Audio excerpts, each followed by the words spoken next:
Il faut se mettre en tête que l'atmosphère des années 60, donc moi je suis arrivé un peu en cours d'années 60, mais les années 60 voient la naissance du laboratoire d'anthropologie sociale, les revues L'Homme, les cahiers d'études africaines, sociologie du travail, enfin plein de revues apparaissent en 60. Il faut dire que moi je ne suis pas gaulliste politiquement, mais scientifiquement je suis gaulliste à 200%, parce que le développement de la recherche française après l'arrivée du général, ça, objectivement, quand on lit les travaux sur ce qui se passait avant, on a développé, on a fait le Concorde peut-être, mais on a fait aussi les sciences sociales. Ça, c'est... Mais il faut dire que bon, les ministères étaient peuplés de gens, je pense, cultivés. Il y a un livre dont je recommande fortement toujours la lecture, ce sont les mémoires d'un mandarin, comment c'est, de Henri Mandras. C'est Actes Sud, 1995. Et Mandras décrit la montée de la sociologie française des années 40 aux années 80, il était le sociologue, un des sociologues de Sciences Po, la fin des paysans, sociologie de l'Europe, etc. J'ai eu l'occasion de le rencontrer une fois ou deux, c'était un homme extrêmement aimable. Et donc il décrit dans son livre qu'en 46 ou 47, Gurvitch, les 2 ou 3 jeunes qui étaient là, ça tenait dans une pièce comme celle-ci. Et quand il écrit, donc, c'est véritablement à ce moment-là que les sciences sociales françaises sont nées. Donc, elles avaient déjà, quand moi je suis arrivé dans la recherche, elles avaient déjà au moins 15 ans, sinon un peu plus. Et donc, incertitude sur les diplômes, place pour l'anthropologie, mais aussi la sociologie, de ce qu'on appelle les grands établissements, donc l'école pratique des hautes études, des organismes comme l'Orstom et le CNRS, donc beaucoup de choses qui se sont développées en dehors, à côté de l'université, qui fait que la pression de la recherche, d'une part, enfin le poids de la recherche par rapport à l'enseignement était encore très grand, et que d'autre part, bon, il y avait des pôles, j'allais dire, de référence connus, mais le marché était ouvert. Même pour les études universitaires, j'ai raconté comment j'étais assez libre dans mes choix et que ça ne posait pas de problème administratif. Donc, le modèle qui a changé beaucoup de choses, et resterait à voir en quoi il est original, parce qu'il existait sûrement avant-guerre, mais ça a été ce qu'on pourrait appeler le séminaire de l'école pratique des hautes études, c'est-à-dire un chercheur qui expose ses travaux de recherche en cours, work in progress, qui n'est pas forcément bardé de diplômes. Faut rappeler que Barthes n'avait qu'une licence, que Le Goff était agrégé et qu'il avait fait un mémoire de l'école des hautes études pour premier travail scientifique. Ballandier court-circuitait tout, puisqu'à 36 ans, il était déjà en haut du pinacle universitaire. Enfin bon, c'est des choses qui sont impossibles aujourd'hui, ou quasiment impossibles. Donc, l'attitude donc ouverte, c'était un peu aller écouter, aller voir. Il y avait des choses à lire, mais il n'y avait pas tant de littérature à l'époque, en tout cas en langue française, dans les domaines, disons, anthropologiques ou même sociologiques. La grande discipline, quand même, à la Sorbonne, moi, quand j'y suis rentré, en 60, c'était la philo. La philosophie, c'était la discipline mère. Les grands anthropologues qui étaient nés 5-10 ans auparavant avaient tous fait des études de philo. Et même si on n'en avait pas fait spécialisé, moi, au lycée, j'avais 9 heures de philo. Là, la réforme va conduire, si j'en crois bien ma fille, à 2 heures de philo par semaine. Donc, ça change un peu la perspective des choses. Là où il y aura de la philo, parce qu'il y a plein de formations au lycée où il n'y aura plus de philo. Et donc, il n'y avait pas trop de poteaux indicateurs. Un témoin assez parlant de ça, c'est la fameuse affiche des séminaires de l'école, alors, l'école pratique, aujourd'hui l'école des hautes études en sciences sociales. Je ne sais pas si l'affiche existe encore aujourd'hui, vu tous les moyens dits modernes de communication. Mais bon, dans le bureau du président de l'école, il y a toujours l'affiche de la première année des cours de l'école pratique des hautes études. Donc ça doit être 47 ou 48. C'est un petit format et il y a 5-6 noms qui tiennent sur la liste. Bon, de mon temps, il y avait déjà 4 colonnes bien tassées et après, on est passé à 2 affiches. Hein, et avec un annuaire qui est devenu de plus en plus épais comme un annuaire téléphonique. Mais enfin, il y avait... L'école des hautes études avait un diplôme propre, hein, qui était le mémoire de l'école des hautes études. Alors, le mémoire de l'école des hautes études avait ou soit aucune valeur universitaire. C'était d'ailleurs dans l'esprit de sa fondation, c'était quelqu'un qui voulait acquérir une culture générale et un peu scientifique. Et il y avait un mémoire pour confirmer qu'on était diplômé de l'école des hautes études. Moi, je ne suis pas diplômé de l'école des hautes études. Alors, ça avait équivalence du bac. La secrétaire de Ballandier, Madame Petit, avait beaucoup de problèmes à expliquer, parfois je l'aidais et d'autres aussi, à expliquer à des étudiants qui débarquaient frais et moulus de leur lycée africain que s'ils voulaient vraiment faire des études universitaires en France, avec toute la gentillesse qu'on avait pour eux à l'époque, hein, ils n'étaient pas trop nombreux, c'était mieux quand même de suivre des cours en plus à l'université plutôt qu'à l'école des hautes études où il y avait des formations classiques. Et que surtout faire un mémoire, ce n'était pas la bonne solution parce qu'il fallait écrire 150 pages en bon français, avec un plan et tout, et un terrain original, et que ça s'apprenait pas à Paris, surtout si on voulait parler de son terrain natal. Donc il y avait une ouverture d'esprit. Moi, par exemple, quand j'ai commencé à faire ethnologie et sociologie de l'Afrique noire à la Sorbonne, donc dans la licence, j'ai découvert tout de suite qu'il y avait le centre d'études africaines, qu'il y avait l'école pratique des hautes études et qu'il y avait 5 ou 6 séminaires de directeurs d'études sur l'Afrique noire. Moi, je ne me suis pas posé de questions. Je suis allé suivre chaque semaine les 6 séminaires de Ballandier, Mercier, Denis Spaun, Braschwijk, Sauter, etc. Et il y avait un séminaire commun, d'ailleurs, entre Ballandier et Sauter, donc entre un géographe et un sociologue. Alors le séminaire, donc, il y a le maître entouré de ses disciples, si on veut, puis des disciples un peu moins formés et plus évanescents. Il y avait donc ceux qui parlaient et puis dont on recueillait la parole. Il y avait ceux qui faisaient des cours plus construits, systématiques quand même. Il y a ceux qui lisaient les chapitres, enfin lisaient pas forcément, mais qui disaient les chapitres du livre qu'ils étaient en train d'écrire. Ça, c'était un cas très fréquent.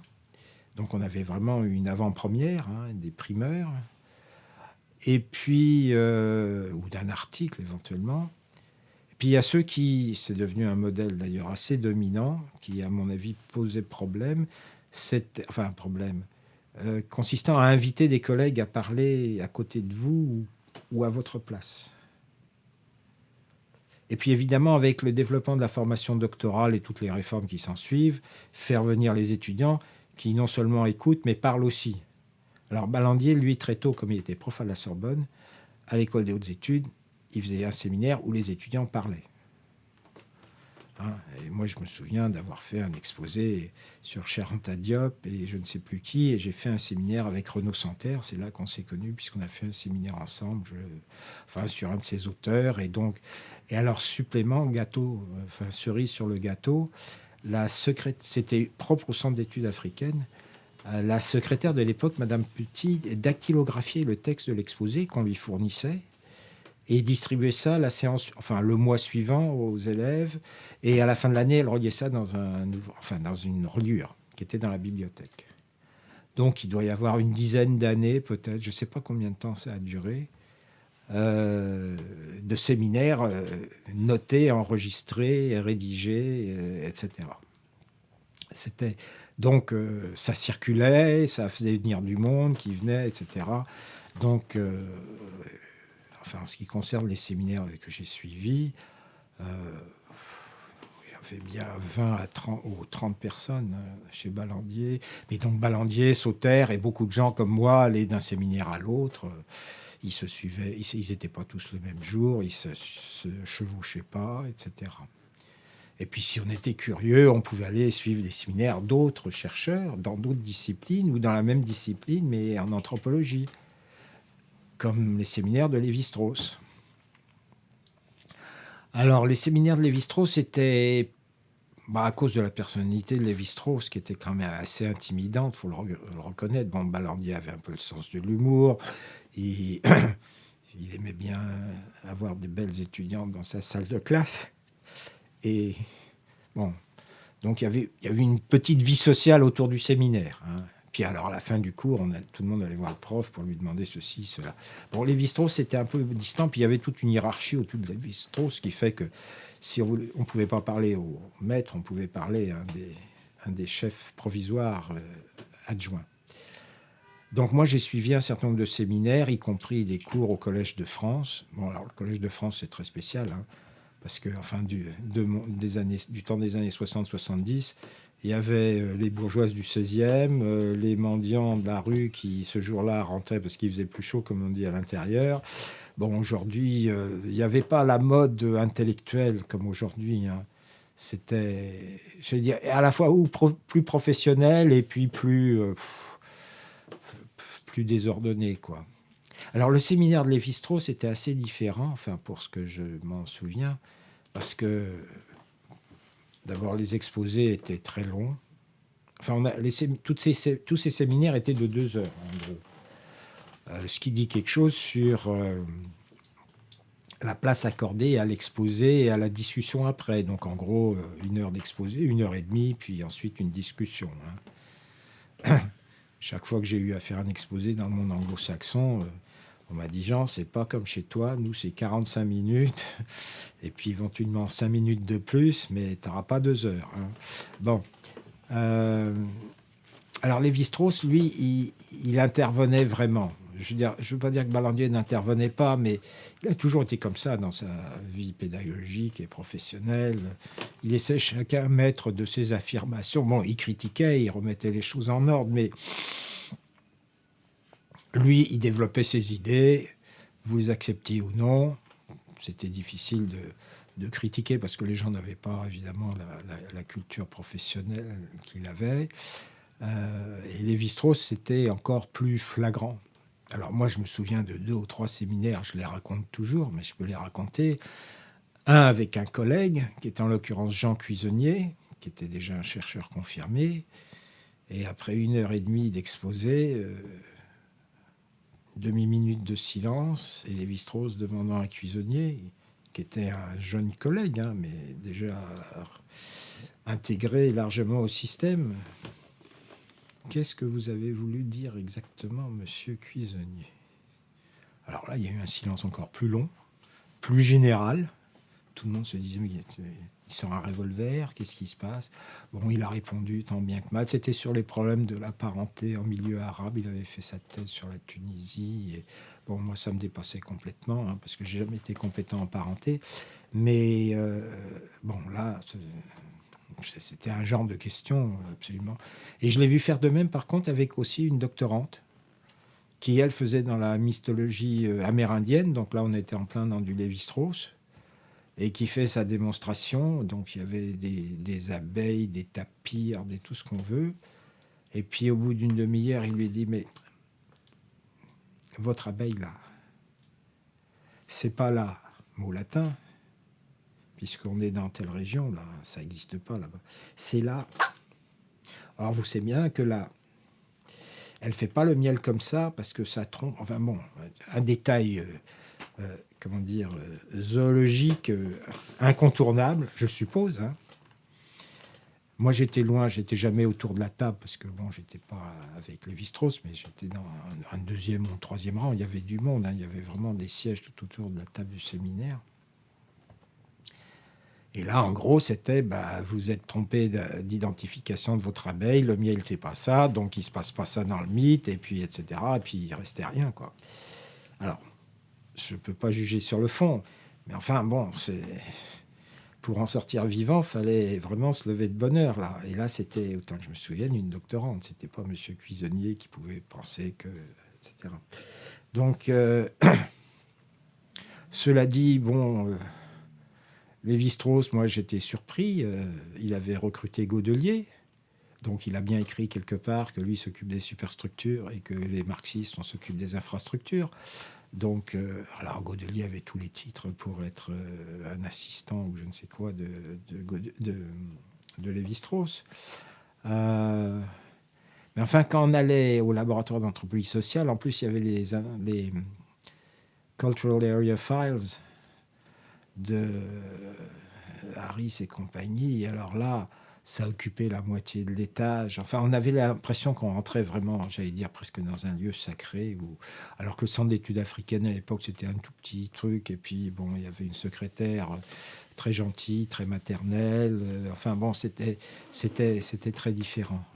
Mais en même temps, je fréquentais cet endroit parce que j'y avais trouvé des ouvrages à lire, une revue qui voulait bien publier mes comptes rendus et quelqu'un qui corrigeait mon écriture et qui était tout à fait très gentil, Jean Pouillon, puisque bon, j'ai fait ces numéros sur l'anthropologie impérialisme et bien plus tard un numéro sur l'Afrique du Sud. C'était quand même et qui participait au groupe de travail de Ballandier sur l'anthropologie politique, puisque lui-même faisait de l'anthropologie politique, mais structuraliste. Alors Ballandier le charriait toujours en disant comment est-ce que vous pouvez expliquer de manière structurale les systèmes politiques. Pouillon expliquait très finement comment il s'y prenait, etc. Enfin, oui. Donc il y avait quelques discussions, je dirais, de proximité, car Pouillon était quand même assez proche de Lévi-Strauss, et en même temps, bon, tout le monde savait qu'il était aussi patron des temps modernes. Donc ça, je veux dire, vous aviez quelqu'un, il était aussi secrétaire des débats à l'Assemblée nationale, ce qui explique ses qualités d'écriture, de mémoire et de précision orthographique. Hein. C'était ça qui était son gagne-pain. Moi, je ne lui ai jamais posé de questions. Il ne m'a jamais expliqué comment il fallait s'y prendre pour enregistrer des débats. Parce qu'à l'époque, il n'y avait pas magnétophone et tous ces trucs-là. Hein. Puis c'est la 4e République, ça s'insultait beaucoup. Hein. Mais bon, enfin... Voilà. Alors donc, des personnages différents.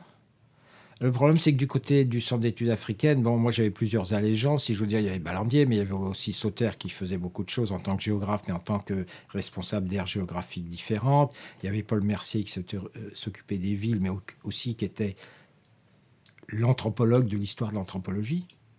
Car après tout, il avait publié en 68 un volume dans une collection dirigée par Ballandier, une espèce de que sais-je double. Hein.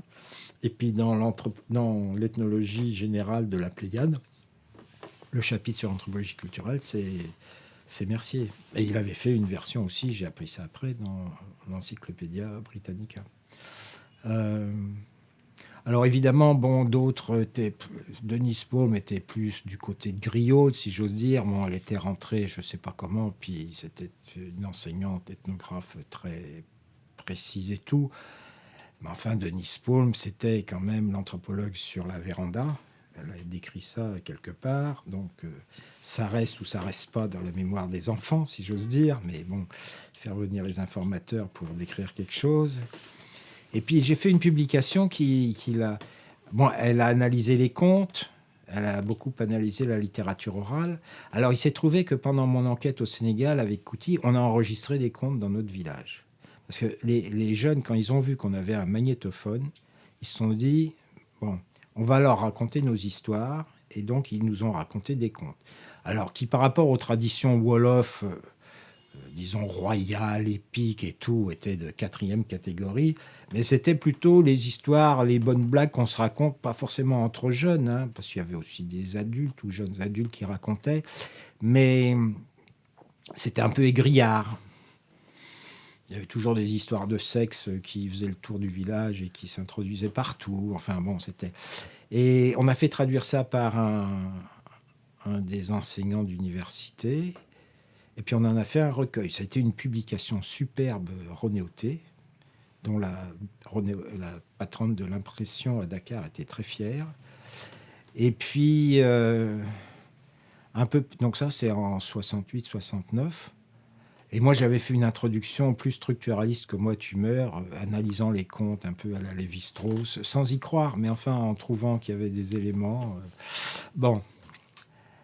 Et puis, 7, 8 ans plus tard, j'ai rencontré, il y a un africaniste, un Africain, qui est venu faire des séminaires au Centre d'études africaines, dont j'oublie le nom, mais il devrait me revenir, qui était du Congo, et qui a publié un ouvrage dans la collection 10-18. Et il dirigeait une collection. On retrouvera son nom facilement, mais moi je perds un peu la mémoire des noms. Et alors, un jour, il me demande, t'as pas des manuscrits pour... Parce que moi, ma collection, finalement, il n'y a pas grand-chose, il n'y a que mes bouquins. Alors j'ai dit, si, j'ai un recueil de contes. Je demande à Couty, il me dit, ouais, je veux bien qu'on le publie en 10-18. Donc je vais voir M. Bourgois, qui est quand même un des grands inventeurs du livre de poche français, hein, et qui voit le manuscrit, qui dit, bah oui, écoutez, je vais le lire et tout, puis qui nous dit, ouais, je suis d'accord. Bon, alors j'ai enlevé la préface ou la conclusion structuraliste, j'ai pensé que c'était pas à la hauteur, et puis c'était très discutable. Et voilà qu'avec un baobab, 10-18, dans toutes les librairies de France, de Navarre et du Sénégal. Ultérieurement, Cartala en a fait 2 éditions, donc c'est sûrement le livre que j'ai le plus vendu, hein. Mais c'est le moins scientifique. Parce que bon, c'était pas recueilli dans une optique d'analyse de la littérature orale, c'est pas très représentatif, j'en sais rien, hein. Mais Denis Paume m'en a toujours voulu d'avoir fait un livre de contes qui n'était pas sérieux. Et moi, je lui ai toujours dit, c'est un livre qu'on a publié comme ça, et 10-18, hein, c'est pour le grand public. Et M. Bourgois a trouvé que ça allait pour tout le monde. Alors, c'était un peu, évidemment, égrillard. Je ne sais pas si Denis Paume a analysé que des contes de ce genre. C'est vrai que, bon... Et donc, elle n'avait pas apprécié considérablement ce recueil. Alors, le séminaire, moi-même, je l'ai pratiqué tout de suite. Moi, mon premier boulot à l'école en 70, j'avais 28 ans, c'était d'animer avec Marc Auger des séminaires. Donc, on était là, on était les maîtres, entre guillemets ou sans guillemets. Les autres étaient autour de nous, et puis on jouait les savants, et puis ils venaient discuter qui voulaient, et puis alors, c'était un peu de la formation et tout. Puis, avec le temps, bon, des collègues de l'Orstom sont venus,